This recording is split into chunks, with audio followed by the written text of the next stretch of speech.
We often hear two phrases: I've made myself and I found myself. When you say that you need to find yourself, you suppose there is some ready self waiting for you somewhere, and if you try enough different professions, enough different partners, if you travel to enough countries and you do enough different things, you can find it. One can imply that you don't need to make any effort, that you will just naturally find something. But I also don't like this idea of creating yourself. We cannot be created from scratch. We already can have some inclination in character, inclination in forms of activity. And to compare it, you can take care of your body, you can train, it can make you stronger, more flexible, more energetic, more attractive, and so on. But if you are 150 centimeters high, you cannot become 2 meters all of a sudden. No, you already have like your genetic type of body that you can never completely change. You can never look exactly like some other person. Trying to make yourself to look exactly or be exactly like someone else is a form of self-violence. If you have a plant of ananas, you cannot make it become a watermelon. You can just make it a healthy ananas, or you can make it, or you can kill the ananas, but you cannot make ananas into a watermelon. Of course, we can develop some skills, we can create new habits, we can change our environment, and all of that is kind of uncomfortable, and we partly change ourselves when we do it, but we do not start from scratch, and we do not do something to break ourselves. We learn discipline and so on to help our own potential shine brighter and to become who we are supposed to be truly born, and not to kill ourselves and turn into some machine. Ideally, we should be like parents to ourselves. And what parents should do to their children? First of all, they should see and understand and hear them. And quite often, parents impose their own ideals, their own views on the child. And if a child doesn't do something they think they should do, they start shaming, blaming, labeling the child, like saying, even when we are adults, we still have those ideas about ourselves and those pictures of ourselves that we got from our parents, and that actually might not be true. For example, you can take a person who lacked social skills in childhood, whose family didn't talk much to other people, didn't have many friends, and maybe this person was bullied in school and so on, and they became like socially awkward, and they don't have communication skills, and they might sincerely think that they are introverts, so this is like their nature, but not. They might very well be extroverts. This part of their personality has stopped in development, and their goal to become truly themselves is to heal it there where it stopped, open up like a flower and become who they are supposed to be. Same thing, somebody can think that sports are not for them just because they are not used to that, and maybe they had some traumatic experience from their school sports classes, and they decide that no, sports and me are not compatible, and they miss so many opportunities to explore this huge area of life, to find connection with their body, to find kind of sport that can personally suit their own body and their own mind and be perfect for them, or created if such sport doesn't exist yet. At the same time, as we do not want to abuse ourselves and to break ourselves into being some ideal that we are not, we also don't want to limit ourselves with some old labels, with some old self-images, and to say that we cannot do something or that we are not able to do something. We should be critical to these ideas about ourselves, because maybe you think you cannot do it, but you actually can. So we should explore, not let some outdated image of oneself dictate who you are today and who you're gonna be tomorrow. We can also experience some resistance when we want to explore ourselves. Many of us grow up without being allowed to show some part of themselves and to develop this part of themselves.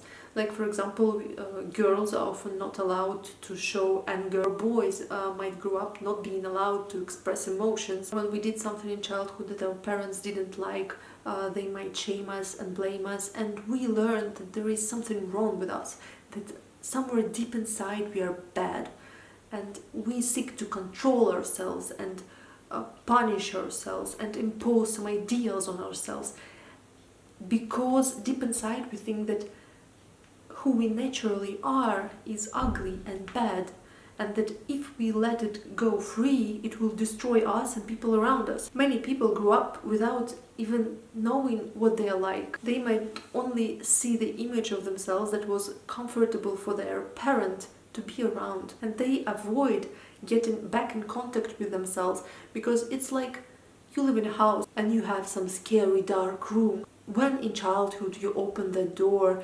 parents or somebody told you that it's ugly and bad or would beat you for this, so you keep this door locked and you're afraid to open it, because deep inside you're scared that if you open it, some huge dark monster will appear and destroy everything you care about, or that you may open it and face all of this old pain that gathered there.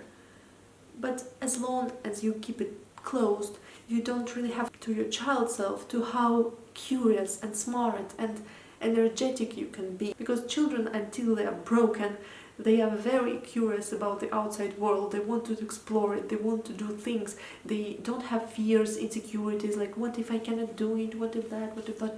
No, all these fears appear when we grow up. In the beginning we are all brave, we are all curious, we are all energetic. If you don't try to fit yourself into some boxes, but instead help yourself develop and help yourself open up, then you might discover that deep inside you're not bad at all. Deep inside it makes you happy, so happy to see how you change the lives of others and your own life for the better. Deep inside you're this curious and creative being that wants to explore reality and to explore the outside and the inside world. And the fear of some monster that you had from your childhood of yourself is not worth avoiding this contact forever, avoiding this contact with your true self. Of course, if you open the door, it's likely that you will face some old pain, but it's also sure that you will find a new wholeness in you, and you will feel much more secure, much more confident. But here it's important to understand that while in many cases discipline has been used by schools, employers and so on to destroy your resistance and to make you follow some goals that are not yours, rebellion against this oppression is not the same as rebellion against discipline. Because discipline itself is a very useful skill. If you want to help your potential open up and to help yourself develop in different spheres of your life, you need discipline, you crucially need it. The problem is that in our society we so often are forced to do things that are not good or natural for us, that we start rebelling against the discipline itself, which is stupid, because discipline is exactly what can help you get out of this oppression. So while we try to grow ourselves, we use discipline not to punish ourselves and not to turn ourselves into something completely different. We use it to help achieve healthy goals and to become who we want to be. But what about finding ourselves? Should we never seek for ourselves? While it's true that you become very interested in work when you become good at it, and after you have made a lot of effort to be good at it, there are still things to learn when you try different directions, when you try different partners, when you try traveling to different countries, and when you communicate with many people, listen to all kinds of music. The more of outside world you see, the more you can bring into yourself. It's a bit like painting a picture. You can make yourself in picture that you want, but you can only choose colors that you have, and these colors you find them in outside world, you find them in other people, you find them in your family, in your friends, in music you listen to, in movies, in video you're watching now. You find something you want to identify with and something you want to see in yourself, and you take it and you make it part of who you are, and this way you become more and more complex and more interesting and more alive and more multidimensional, which is awesome. So it's not always clear if you're doing something that is against your nature, or if you're just not used to it. Like, for example, if you try some new kind of sport or some new hobby, or meeting some new kind of people, you can feel this inner resistance. And this inner resistance can mean that these people are not really for you, this sport is not really for you, or it can mean that you're just not used to it yet. So we should try different things and stick with them for some time to see if something really works, and let go of them if it's not for you. It's useful to explore the outside of your comfort zone, but pushing yourself out of comfort zone to do something weird or strange that somebody else is trying to force you to do, it's not loving to yourself, it's also self-abuse. And at some point in your life you might not even be sure what direction exactly is the one you should take, but in this case it's better to do something than to do nothing, because when you do something you gain experience, you gain knowledge, and at least you can understand that this thing is not for you, it's already something. But if you do nothing, you have no idea who you are, you have no idea where you want to go, you have no skills developed, and it feels very, very anxious to exist in such passive life. There is also this fantasy that some magic pill exists, that you can find, your life is perfect ever after. And different people imagine that this magic pill is a relationship, or magic pill can be some psychotherapy, or some methods in psychology, or new sport, or new job, or X amount of money. But no, there is no magic pill, no step that you can achieve and forever stay there without doing anything at all. Because then you start degrading and slowly dying. So practice is very important. Practice is very important.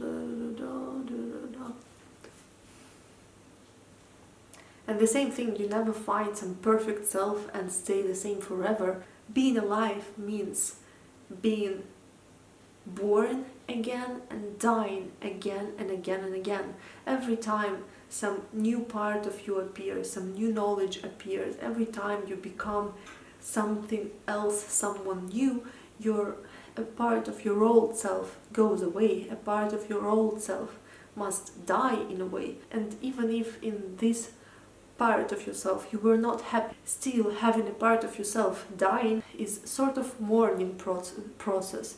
So every change, every new development is in a way a new stress, and you have to mourn and let go of this old part of yourself and accept the new. And such pitfall can appear that you try to stick your present self into an image of what you used to be like yesterday.